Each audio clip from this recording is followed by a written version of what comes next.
Quero saudar a todos com paz, com graça e com uma boa noite também.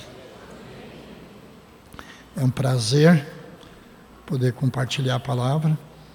Estava falando com o Anderson, eu vi o culto lá de casa ontem à noite e estava brincando com ele. Eu disse, o avivamento já começou? Porque eu soube que ele foi até tarde. Ele disse, não começou, mas chegou perto.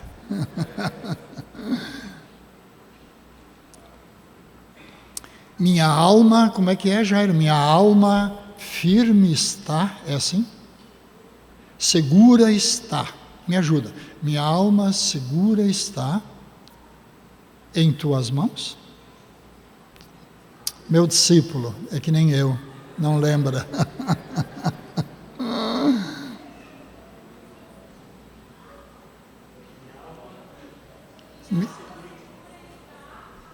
Minha alma segura está e alguma segura em ti. Tu sabes bem que em Cristo firme está. Eu quero falar hoje à noite, eu não sei se vocês sabiam que eu iria pregar ou não, mas eu quero falar sobre segurança hoje à noite. Eu às vezes penso como uma pessoa compõe música. A música sempre me atraiu. Não canto coisa nenhuma. No máximo que em termos de tocar instrumento, eu toco cachorro para longe de mim.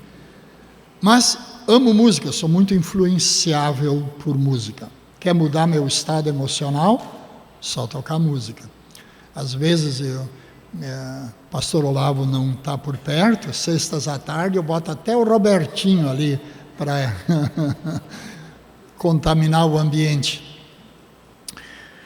E um dia eu descobri que os autores, muitos deles, eles compõem a sua música a partir da experiência de vida que eles estão vivendo. E eu gosto, todo mundo sabe, gosto do Roberto Carlos, das músicas dele, e comecei a escutar certas músicas que realmente expressam a fase que ele está vivendo. Até as músicas religiosas dele. Muito bem. Eu quero levar vocês para uma jornada hoje à noite, pelo caminho que compõe o Salmo 91. Salmo não, o livro de Salmos não são capítulos, é a coletânea dos hinos, do inário do povo hebreu. Mas como é que eles compuseram a música de número 91? Muito bem, vamos começar a caminhar um pouco com eles. Em primeiro lugar, eu acho que não deve ter sido fácil para os israelitas quando saíram do Egito. Temos que levar algo em conta. 400 anos que eles estavam prisioneiros de um sistema de opressão. Em 400 anos, eles se descaracterizaram.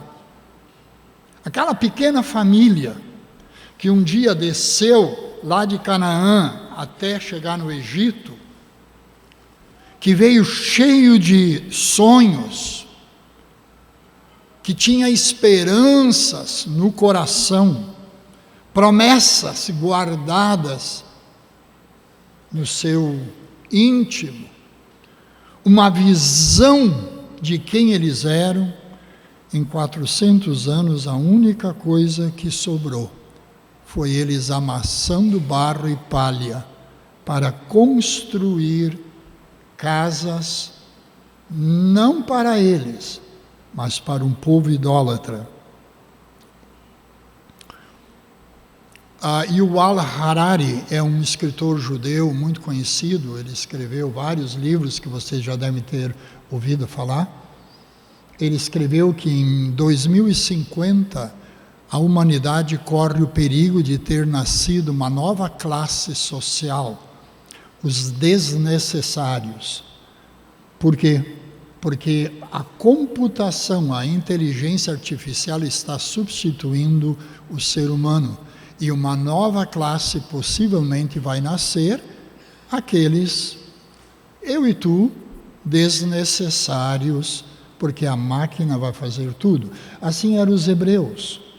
Na cultura egípcia, eles eram os desnecessários. Eles moravam no melhor lugar, viviam de um jeito contrário aos egípcios, adoravam um Deus diferente e viviam fechados em si mesmo, a ponto de uma estratégia política ter que ser construída para oprimi-los, porque o faraó ficou com medo que eles poderiam trair o Egito numa guerra e por isso ele os oprimiu. O segredo que eles traziam no seu coração, depois de 400 anos, ele realmente ficou um segredo. Ele já não era mais mencionado. Ninguém falava nele. Ninguém tinha coragem de falar em público, porque se falassem, mais parecia uma revolta do que uma confissão de fé. Eles não conseguiam mais crer. E o segredo que eles guardaram virou a vergonha nacional. O que antes os enobrecia e tornava um povo pequeno, mas distinto, diferente, agora era um fator de profunda vergonha entre todos. E silenciosamente no coração, eles se perguntavam: será que José acertou nos trazendo para cá? Será que o nosso antepassado Jacó não deveria ter ficado em Canaã? É diante disto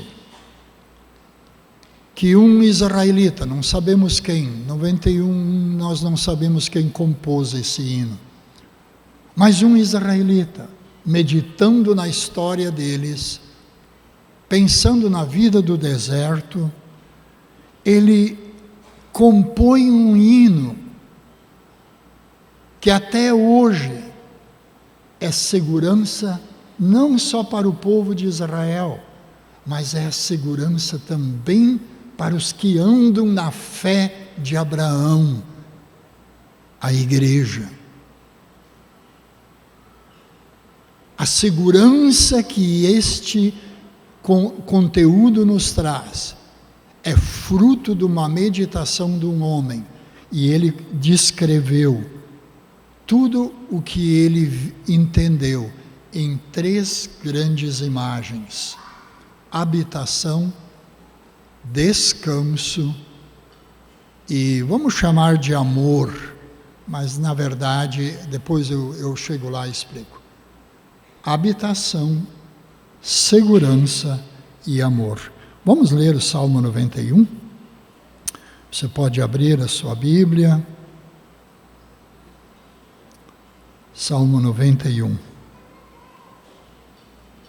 Começa assim: aquele que habita no abrigo do Altíssimo e descansa à sombra do Todo-Poderoso, pode dizer ao Senhor: Tu és o meu refúgio e a minha fortaleza, o meu Deus em quem confio. Ele te livrará do laço do caçador e do veneno mortal.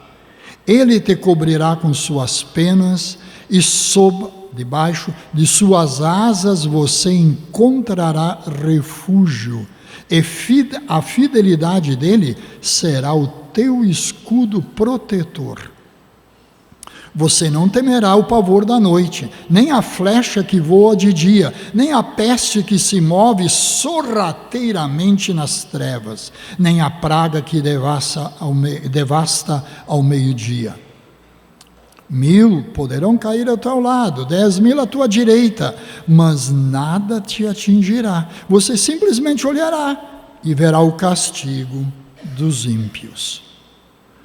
Se você fizer do Altíssimo o seu abrigo, do Senhor o teu refúgio, nenhum mal te atingirá, desgraça alguma chegará à tua tenda, porque a seus anjos ele ordenou a teu respeito, para que te protejam em todos os teus caminhos, e com as mãos eles te segurarão, para que você não tropece em pedra alguma. Você pisará o leão, a cobra, pisoteará o leão forte e a serpente. Por que isso? Porque ele me ama, eu o resgatarei. Eu os protegerei, pois conhece o meu nome. Ele clamará a mim e eu lhe darei respostas. Na adversidade estarei com ele. Vou livrá-lo e cobri-lo de honra. Vida longa lhe darei e lhe mostrarei a minha salvação. Queridos, 3 imagens eu disse: habitação, descanso e amor. Habitação. Aquele que habita. Por que este autor usou habitação? Para o hebreu, na espiritualidade, na teologia do hebreu, Deus não visita seu povo. Isso era esperança. Deus habita com seu povo.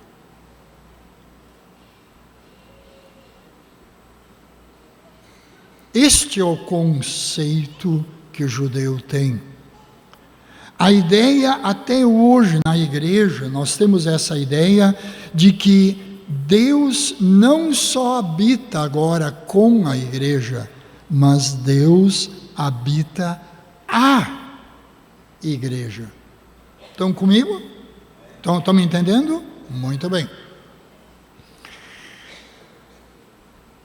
Este é um imaginário, um símbolo fortíssimo na mentalidade do povo hebreu. Para eles, Deus sempre habita com eles. Paulo disse isso. Paulo era um judeu e quando ele começou a evangelizar nós, os povos que não são judeus, ele escreveu certa vez para Timóteo dizendo: escuta, Timóteo, eu escrevo essas coisas esperando ir ver-te depressa, mas se eu tardar, para que saibas como convém andar na casa de Deus, casa, habitação, que é a igreja do Deus vivo, coluna e firmeza da verdade. Nós, milhares de anos depois, ainda guardamos a mesma convicção de que a habitação de Deus nesta cidade se dá através da igreja.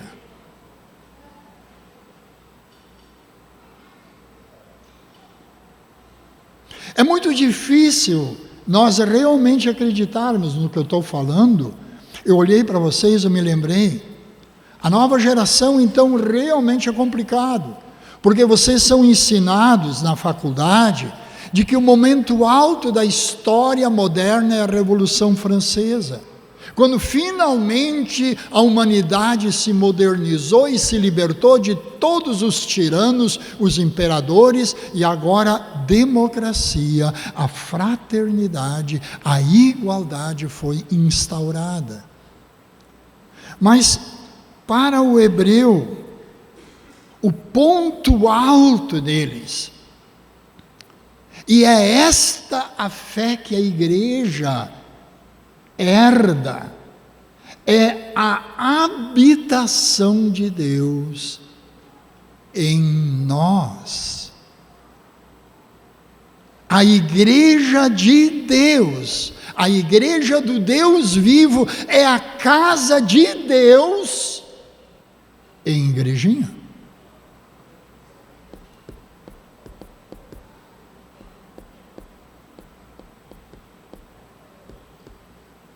Quer um gole d'água para digerir? É isso aí. Nós, como pessoas, somos indivíduos, mas o coletivo, somos morada de Deus na cidade.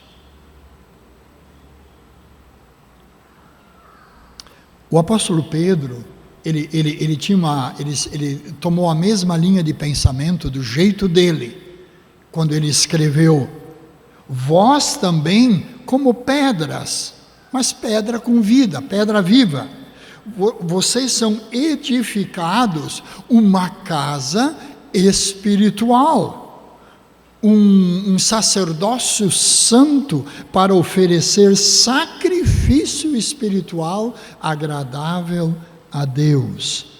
Muito bem, então o que é uma habitação? Por que isso é tão importante, a ponto de ele começar dizendo: aquele que habita naquele lugar secreto, no esconderijo, naquele lugar de abrigo, naquele lugar seguro de Deus.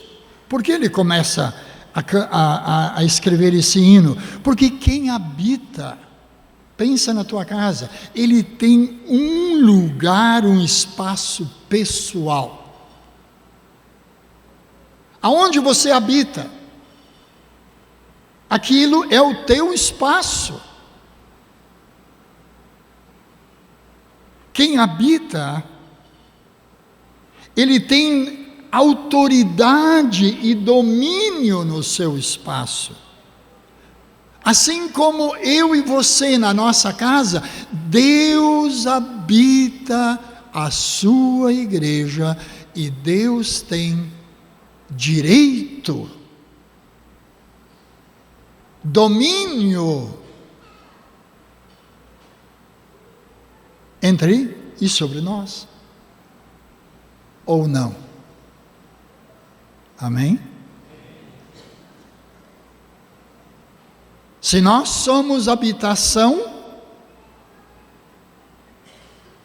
nós somos a casa. E quem habita não somos nós, nós compomos a casa para Ele poder morar em nosso meio.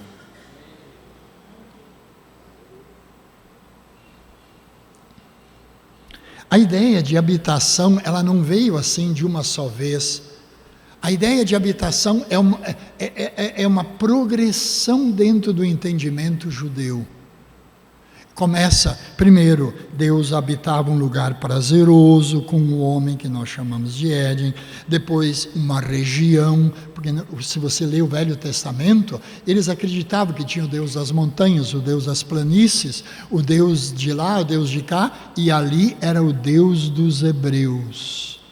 Deus começou a habitar uma região no conceito do povo. Depois a presença dele começou figurativamente a habitar em meio do povo. Na arca, nas tábuas da lei, no maná, na vara que floresceu na mão de Arão. Por fim, a ideia cresce. E Davi um dia diz assim: eu tenho tudo, Mas Deus não tem lugar em nosso meio. Eu vou construir uma casa para Ele. E Deus, a partir dali, transforma a mentalidade com a ideia de templo. Agora Deus tem uma casa em nosso meio. Os séculos, essa progressão é séculos, gente, se não milênios.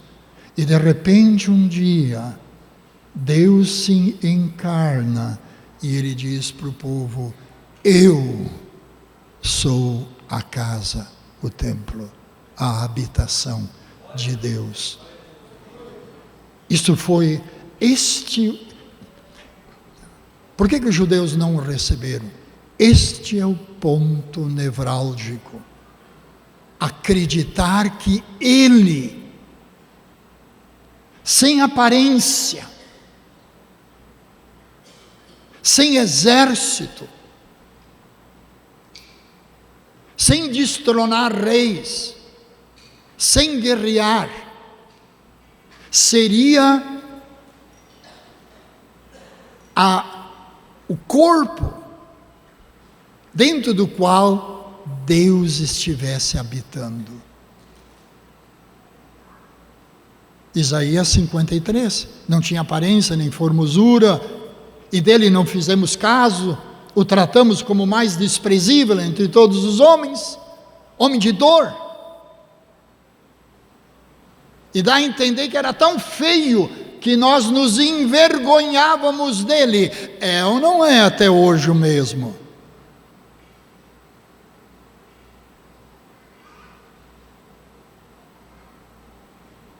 Não precisa dizer amém, porque é. Chegou o dia em que aqueles que creram nele, ele disse: vou fazer algo. O que é resgatar? Eu preciso, antes de ler o versículo, você tem que entender as palavras. O que é resgatar? Muito bem. André, você que lida com empresa de sapato, você vai resgatar um cheque. O que você faz? Você vai lá com dinheiro e compra de volta. Resgatar é comprar de volta. Sabia? Vamos ler então um versículo bíblico. Dando graças ao Pai que nos tornou digno de participar da herança dos santos. A pessoa suprema de Cristo, Ele nos comprou de volta do domínio das trevas e nos transportou para o reino do seu Filho. Agora, nós vivendo dentro do templo, que é Jesus, e Jesus vivendo dentro de nós. Por isto, somos casa de Deus, aonde estivermos. Habitação. Feliz é o homem que habita nesse lugar tão seguro.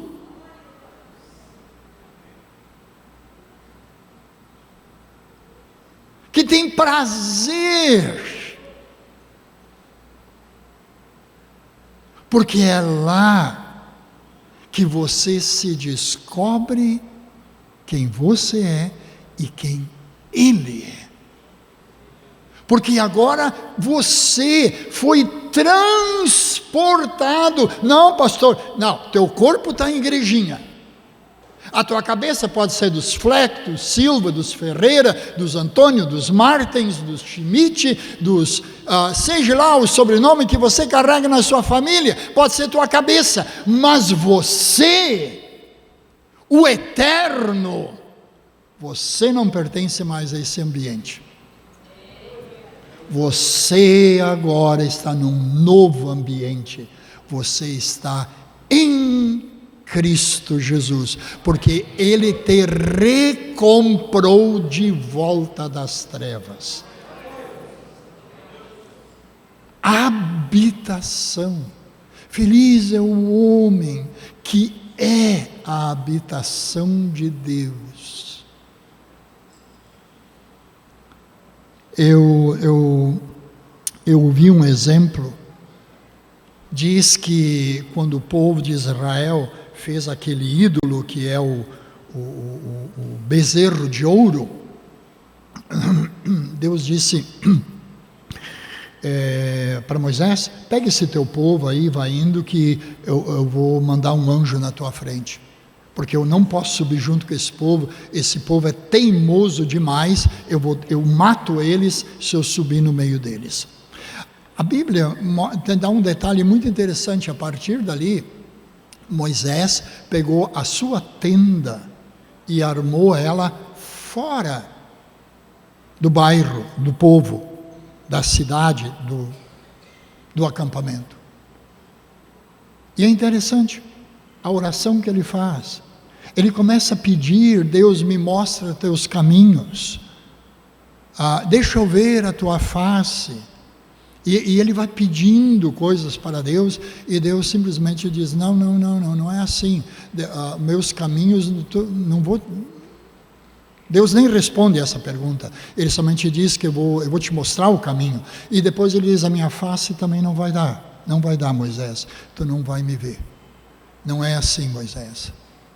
Pastor, eu sei. É aquela ali que Moisés ficou na fenda. Exatamente. Até hoje é igual. Até hoje é igual.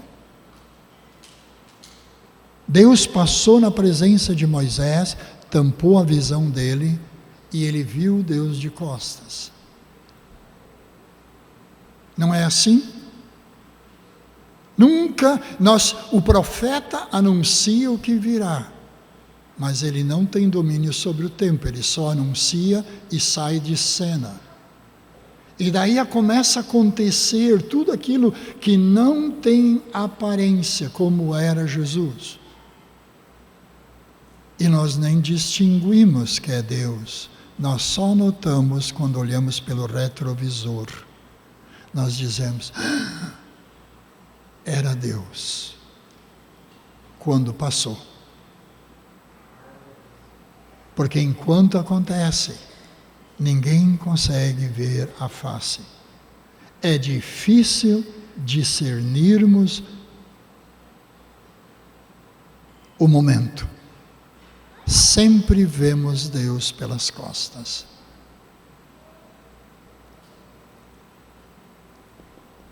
Habitação. Feliz é o homem que tem prazer em morar ali onde Deus colocou ele, no templo dele. Mas a habitação, ela nos traz descanso. Hoje em dia,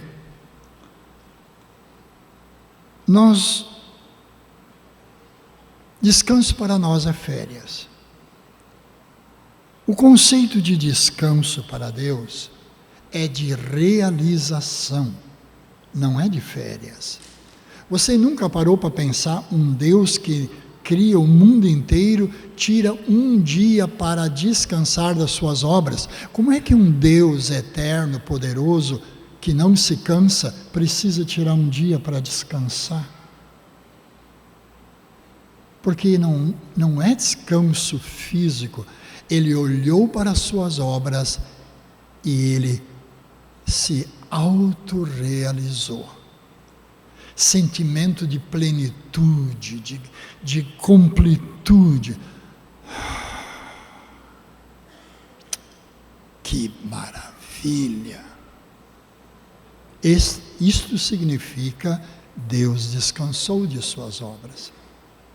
Aquele que habita no esconderijo do Altíssimo, à sombra do Onipotente descansará. Outra imagem tremenda que o autor do hino 91 ficou imaginando. Por quê? Porque o povo, quando saiu do Egito, teve que caminhar no deserto. Eles não tinham plaquinha e rua e quadra, não tinha GPS. uma nuvem acompanhava eles. Uma nuvem durante o dia tão grande, tão tremenda, que aquelas milhares e milhares e milhares de pessoas espalhadas naquele mundo seco, caminhavam debaixo da sombra daquela nuvem. À noite, aquela nuvem, de alguma maneira, ela encandecia ou ela refletia o sol. Eu não sei o milagre que Deus produziu, porque Ele não explica, mas no deserto, assim como é quente durante o dia, é frio durante a noite, aquela nuvem, aquele calor, aquecia eles no deserto, mas também servia de luz, para eles saberem caminhar. E quando essa nuvem se movia, eles sabiam que podiam se mover. E para o lugar, para a direção que essa nuvem se movia, eles se moviam na mesma direção. Agora vocês imaginem o impacto em uma geração inteira da segurança que eles tinham em andar obedecendo a Deus, sabendo que durante o dia a sombra os cuidava e à noite o calor da nuvem os acalentava. Quantas vezes eu e você tememos obedecer,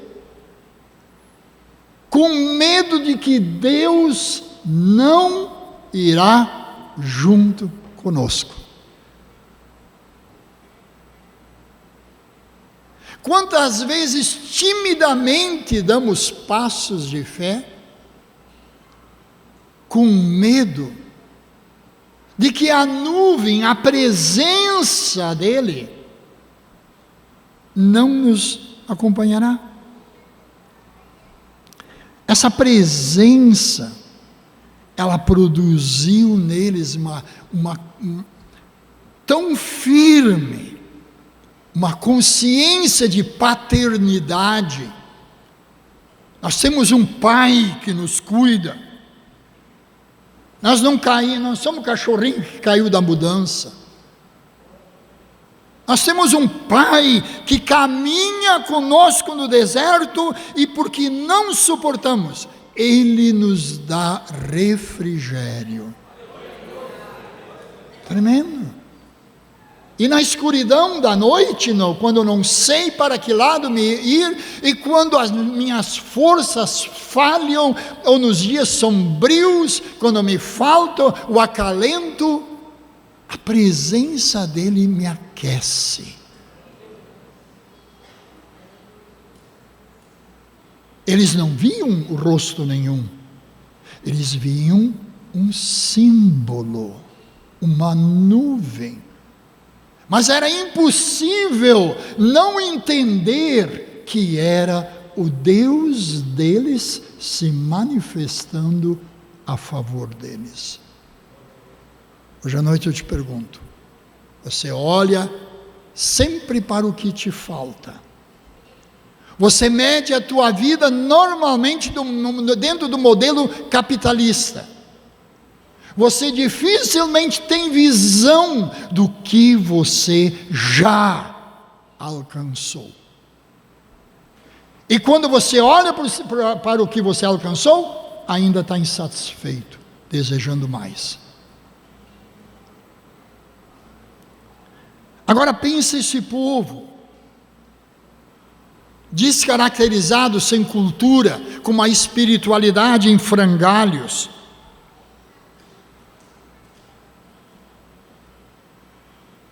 Tão diminuídos, que se você for ler Êxodos, Deus ensinou eles como ir no banheiro de noite. Vale Êxodos. Ele ensinou como eles é para se portar nas necessidades pessoais. Até isso tiveram que ser ensinado. Era um povo primitivo, básico, deve ter sido o maior dendel.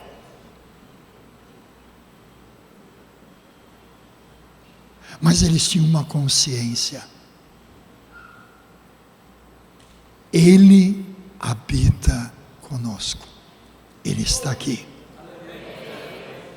Segunda consciência, a consciência que até hoje tu não tira isso de um judeu.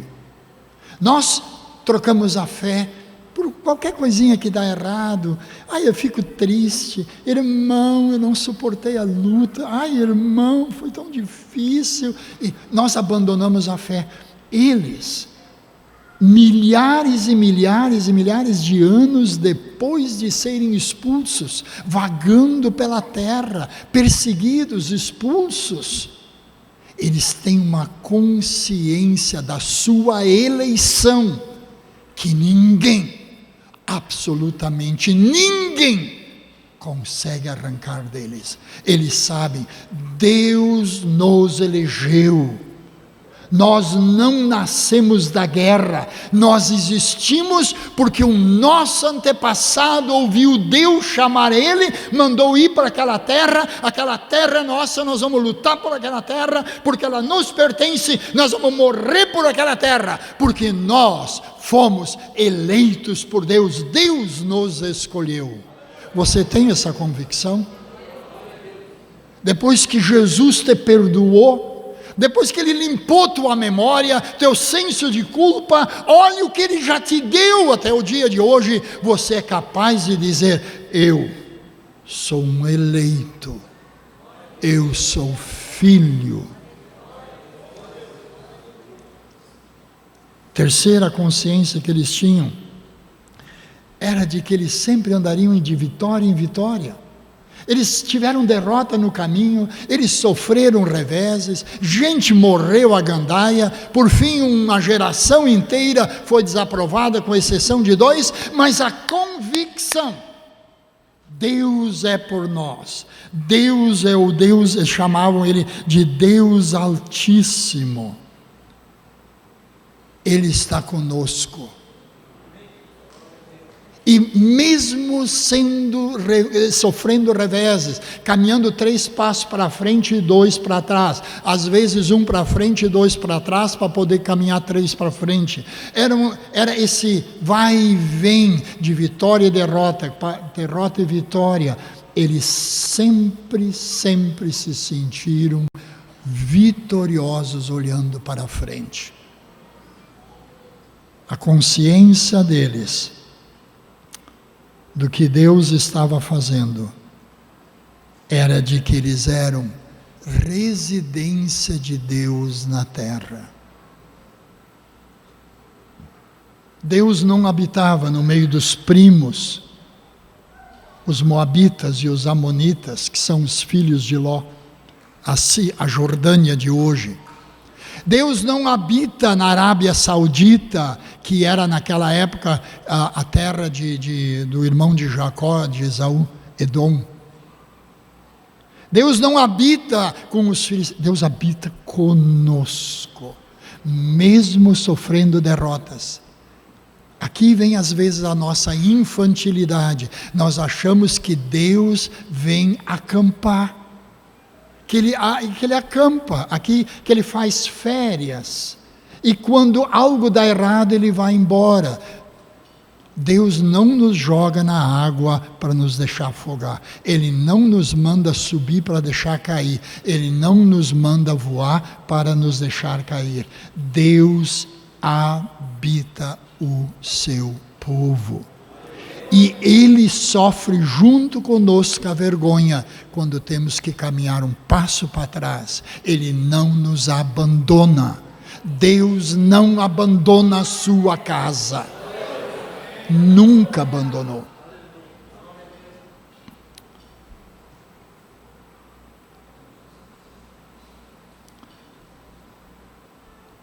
Eu quero construir a última imagem, a habitação e o descanso. Quero dar um exemplo, me lembrei agora. Eu cresci numa época, irmãos, em que os cultos eram um pouco diferentes. A gente tinha muito espaço para hinos especiais, para pessoas com talento, poder louvar a Deus, mas também tínhamos espaço para algo muito rico que se perdeu hoje em dia, que se chama o testemunho pessoal. Pessoas davam testemunho, pessoas falavam de si, da sua experiência. Mas pastor, eles eram formados? Não, gente comum, português quebrado, muitas vezes mal vestidos, muitas vezes se via nitidamente que eram pessoas profundamente empobrecidas. Mas quando elas paravam na frente da gente, muitas vezes com vergonha, sem presença, mas eles falavam do Deus que os habita, e eles não sabiam explicar a Bíblia, porque a maioria não sabia ler naquela época, eram pessoas muito simples. Eles sabiam que eles pertenciam a Deus. Eles começavam a contar, e era tão lindo, a alegria deles. A alegria deles era poder contar o dia que publicamente deu o casamento entre eles e Deus.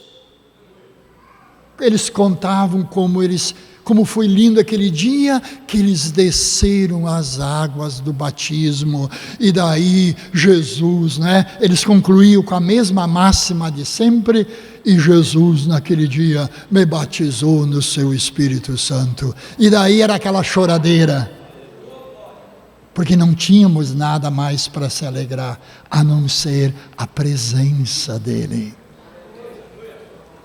A presença dEle, ela está lá, ela não foi embora. O problema é que nós não ficamos dentro da casa, da habitação. É nós que nos retiramos. Deus não se retira. Você nunca parou para pensar? A qualquer momento da tua vida, quando você orar, e Deus está lá. Ele sempre esteve. Eu e você que nos retiramos. E daí a gente primeiro tem que fazer toda aquela jornada de volta, A gente, até sentir vontade de orar. Última imagem, eu já estou falando demais. O cenário do amor, da integridade. Vamos lá, vamos construir isso. A causa de tudo isso. Por que ele pode dizer: meu refúgio, meu baluarte? Por que ele pode dizer todas aquelas, cai 1000 ao teu lado, nada vai te atingir? Pastor, isso não acontece mais hoje em dia? Em primeiro lugar, eu quero dizer algo. Aquele que habita, ele tem essas experiências sobrenaturais, não é tanto pelo que ele faz.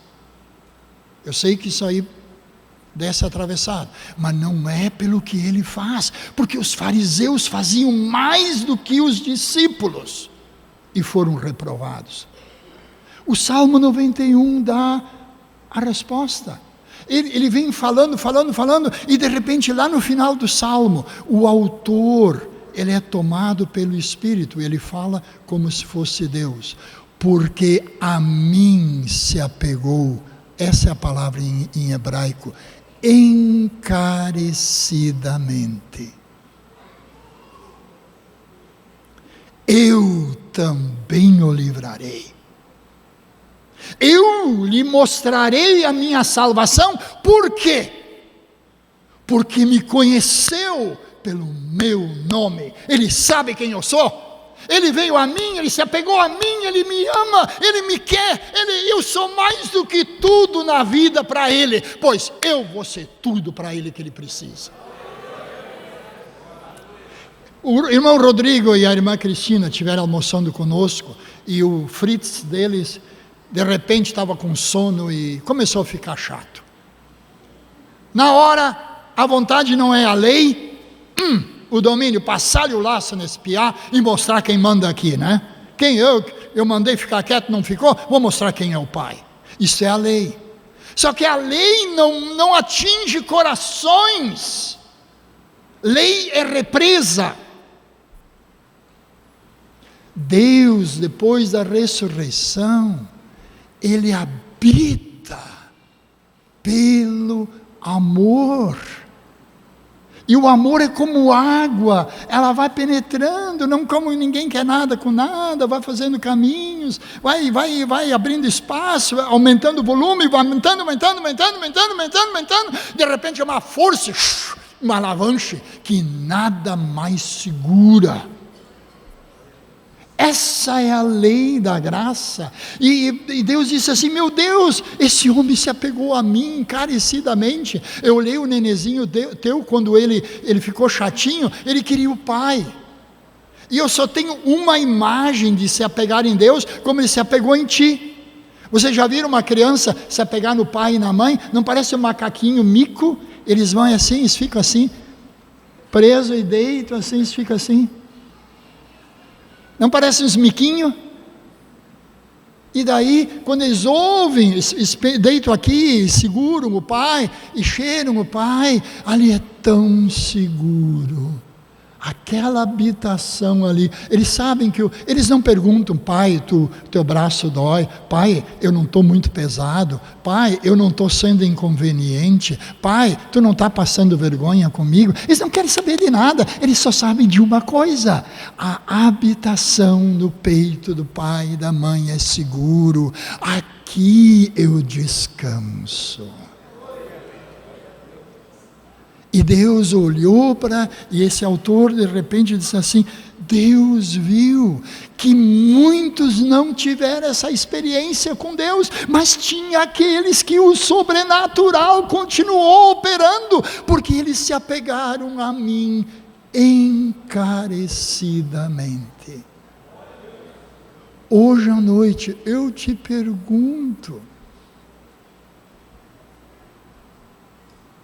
tu faz negócio na igreja dos crentes, tu vem buscar bênção, tu vem buscar cura, ou tu vem buscar Ele, que nem uma criança que se agarra e diz: pai, tu é mais importante para mim do que a minha própria cura. Eu sou um homem feliz, eu não sou homem de negócios, eu não sei como eu tenho casa e carro e tudo, porque eu sou um péssimo, nunca consegui fazer um bom negócio. Se Deus não me ajuda, gente, eu danço para lá e para cá. Mas eu me lembro o dia que eu me converti, nas primeiras semanas, eu me dei conta o que eu tinha feito, entregando a minha vida para Jesus, e lá em Três Coroas eu estava voltando da fábrica de sapato, e no final daquele dia, me passou um medo no coração. Aonde tu vai morar, agora que a tua família não te quer mais? Habitação. E eu me recordo naquele dia, eu parei a bicicleta e olhei para aquela ponte, eu disse: Jesus, eu vou morar ali, mas eu não quero perder tu. Eu abro mão, mas tu eu não abro mão. Se apegar em Deus encarecidamente. Para alguns custa muito, para outros menos, não interessa. Esse não é o ponto. O ponto é: tu quer fazer negócio com Deus, ou tu quer te agarrar a Ele com todas as tuas forças, com todo o teu entendimento, com todo o teu coração? Esta é a pergunta.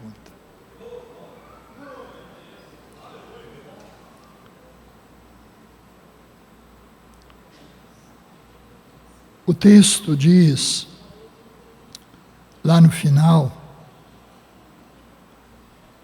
Ele diz, porque ele se apegou, ele me ama, ele se apegou a mim encarecidamente, diz outra Bíblia.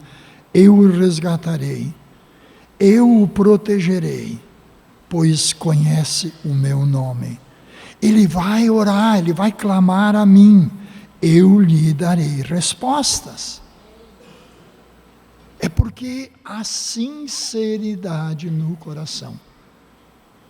E na adversidade, eu não o livrarei, está escrito, estarei com ele, eu vou livrá-lo e cobri-lo de honra. Ele não nos poupa, mas Deus não nos abandona mesmo quando tu sente que tu está sozinho e que Ele não está contigo, Ele está contigo.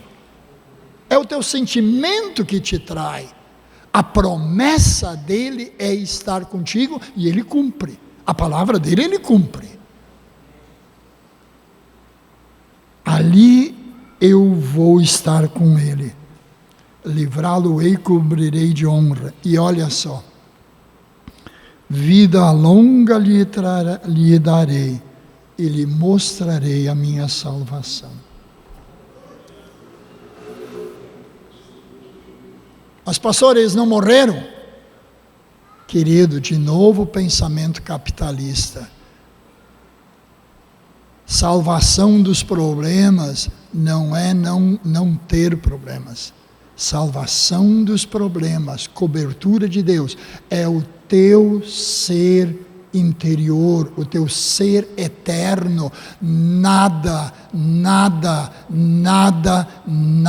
consegue tocar nele quando ele se apega em Deus. Heróis da fé tiveram homens que foram grandes homens de Deus, mas Deus também reservou destino pesado para outros. Andaram no deserto, se esconderam em cavernas, em buracos, foram zombados, perderam todos os seus bens. Alguns eram mártires, outros foram, diz até um caso ali, cerrado no meio. Mas eles, o verdadeiro homem interior, nem o demônio pode tocar, porque aquele que habita na presença de Deus, ele descansa na sombra da proteção dele. Mesmo que a vida aqui negue favores, por dentro ele é um poço de calmaria, ele tem uma certeza de Deus, ele tem uma segurança em Deus, ele simplesmente tem um cântico novo, suas palavras são de vitória, e o miserável está ali, muitas vezes preso. Hoje à noite, eu quero deixar um desafio. Não é Deus o problema, é eu.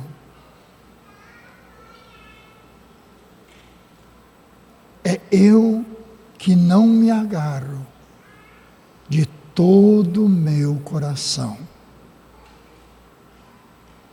E o desafio que eu quero deixar para todos: olhe para o teu coração. E se ele não ama a Deus com sinceridade, diga isto em oração para ele. Seja sincero. Começa a fazer o caminho da volta com integridade.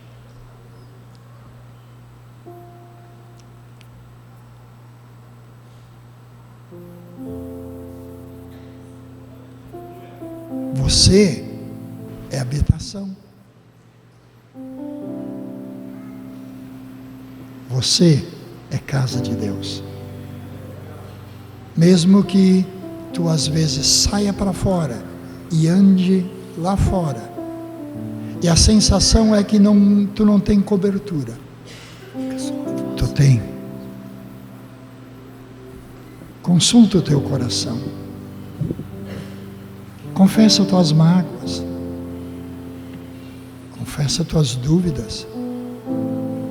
Confessa para Ele teus desapontamentos.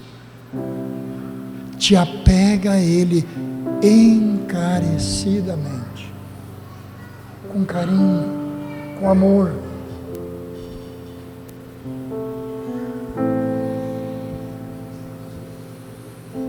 Vocês acham que Ele nunca valorizou o que Marta fez? Valorizou. Mas Ele aprovou o que Maria fez. Ela sentou aos pés. Ela transmitiu: eu quero Ele. Não interessa agora se o aipim é requentado. Não tem carne, vamos ter que comer um ovo frito. Olha como nós estamos ultimamente. Fartos, de barriga cheia, estreando roupa nova em cada culto. Mas o nosso coração perdeu. Nós perdemos o prazer de estar com Ele. Isso tem que ser recuperado.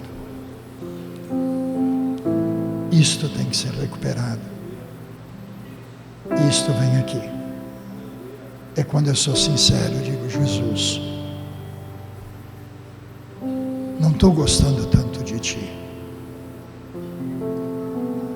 Eu criei nisso e olha no que deu. Você lembra os discípulos de Maús? Mas é só tu que não sabe o que aconteceu aqui, pelo amor de Deus. E ele diz: como vocês são tardios em crer. E ele foi falando. Convidaram aquele estrangeiro por convidar. Mas quando ele sentou na mesa e partiu o pão, a memória deles trouxe a imagem. Quando nós estávamos com Ele lá, era assim. Ele quebrava o pão dessa maneira. E naquela hora, eles disseram: é Ele. E é Jesus. Eu tinha ido embora. Nós cantamos: eu quero algo novo, né? Aqueles dois depressivos correram naquela noite de volta, nem dormiram. E outro dia de manhã estavam lá batendo na porta lá do cenáculo e disseram: Pedro, abre, Tiago, abre, João, abre. Mas vocês não foram para casa? Não, nós fomos, nós encontramos Jesus no caminho e Ele se revelou para nós. Eles eram outros homens, cheios de vida, cheio de energia, cheio de torque, porque reconheceram alguém quebrando pão, rapaz. O que falta para tu? Para tu, meu querido. Eu sei que eu passei do horário, mas já que eu passei, agora mesmo vamos passar. O que falta para tu? Tu não gostaria de dizer hoje à noite: eu tenho que admitir, Jesus, me falta isto. Vamos ficar de pé. Eu não ia fazer um convite, mas eu vou fazer. Tu gostaria de contar para Deus? Está aberto o momento. Venha cá. Sai do teu banco e diga para o teu Senhor: Jesus, já não te amo mais como eu amava. Eu estou alimentando amarguras.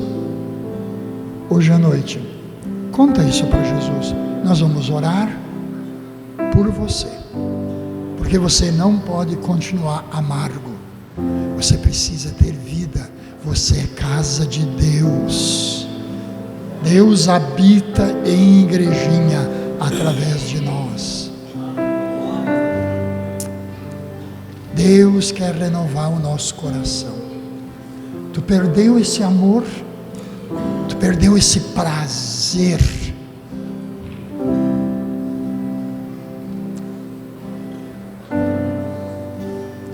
Mais alguém?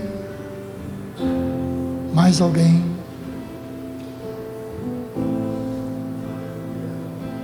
Rodrigo, ora com ele aqui. Meu colega aí.